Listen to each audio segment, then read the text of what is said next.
Hello दोस्तों, स्वागत है आपका अपने चैनल वेल्थ हेल्थ पे। तो दोस्तों, आज हम देखेंगे कुछ ऐसे स्टॉक्स जो कि ब्रेकआउट दे रहे हैं। उससे पहले हम डिस्कस कर लेते हैं निफ्टी 50। तो निफ्टी 50 का पिछले कुछ दिनों का चार्ट देखेंगे तो गिरावट तो देख रही थी, पर यहाँ पे आके निफ्टी ने एक साइड सा रनअप दिया है, जिसने कि 16,900 के लेवल को क्रॉस करते हुए फिर दोबारा से 17,800 का लेवल पा लिया है, जो कि पहले था।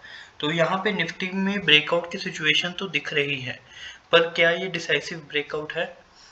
तो वो कुछ टाइम के बाद हमें देखने को मिल जाएगा। पर निफ्टी से ज़्यादा अच्छा ब्रेकआउट की सिचुएशन किस में है? वो है बैंक निफ्टी में। तो दोस्तों, हमने देखा है जिस तरह से कोई स्टॉक की रिकवरी होती है। अब यहाँ पे हम देखेंगे बैंक निफ्टी 39,000 से 42,000, मतलब कि 3,000 पॉइंट तक अपनी रिकवरी कर चुका है। तो हमने पिछले कुछ वीडियोस में देखा जिस तरह से आईटी सेक्टर, कोई सेक्टर एक तरफ मूव करता है तो उसी के स्टॉक्स को रिमूव करने में बहुत ही अच्छी पोटेंशियल मिलता है। तो उसी तरह से अभी हम बैंक निफ्टी को देख रहे हैं। बैंक निफ्टी में अभी ब्रेकआउट अच्छा दे दिया है। तो हम निफ्टी 50 के अलावा बैंक निफ्टी के कुछ ऐसे स्टॉक्स देखेंगे जिनमें कि हमें ब्रेकआउट दिखेगा। तो हम सबसे पहले बात कर लेते हैं एक्सिस बैंक की। एक्सिस बैंक का सबको पता है, यहाँ पे आप स्टडी कर सकते हो। एक्सिस बैंक के फंडामेंटल्स भी नीचे जाके देख सकते हो, किस तरह से उनकी बैलेंस शीट मेंटेन है, किस तरह से उनकी बोरोइंग कम है, किस तरह से रिजर्व्स। तो दोस्तों, हमने इस वीडियो में कुछ ऐसे ही बैंक सिलेक्ट किए हैं जिनके हमको फंडामेंटल कुछ ठीक लगे। तो उनमें सबसे पहले हमने देखा एक्सिस बैंक। तो एक्सिस बैंक की बात करें, हमने देखा कि अभी हमें जो बैंक निफ्टी में था वो ब्रेकआउट दिख रहा है। तो बैंक निफ्टी का ब्रेकआउट अच्छा है। तो एक्सिस बैंक की बात करेंगे तो एक्सिस बैंक में भी हमें सेम चीज़ देखने को मिल रही है। जिस तरह से ये अपने प्रीवियस 847 से अभी 864, तो ये आने वाले दिनों में हमें इसमें बढ़ोतरी दिख सकती है।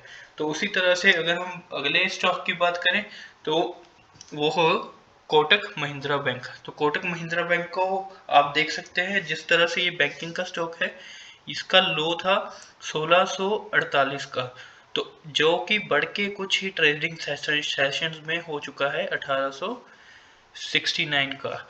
तो आप ये देख सकते हैं किस तरह से हमने एक सेक्टर देखा। हमने देखा बैंक निफ्टी का चार्ट देखा तो हमें बैंक निफ्टी में ब्रेकआउट देखा, तो हमने बैंक निफ्टी के स्टॉक्स की लिस्ट देखी और उसमें जो कि फंडामेंटली बढ़िया कंपनीज थी, जिन्होंने अपने फंडामेंटल्स मेंटेन किए हुए थे, उनके हमने स्टॉक्स में ब्रेकआउट देखने को मिल रहा है।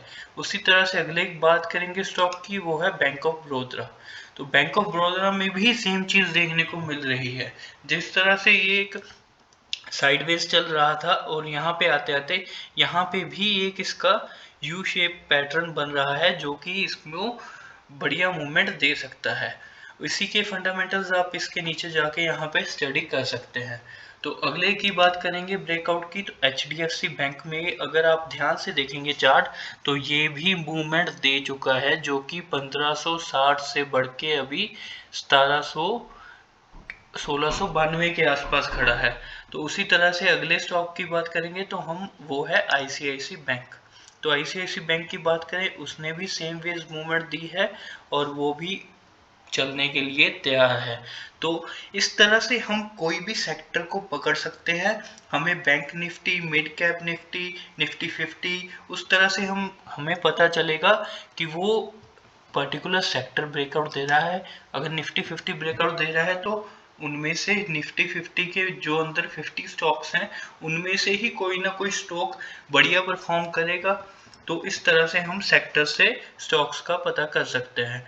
तो दोस्तों, उम्मीद है आपको ये वीडियो अच्छा लगा होगा।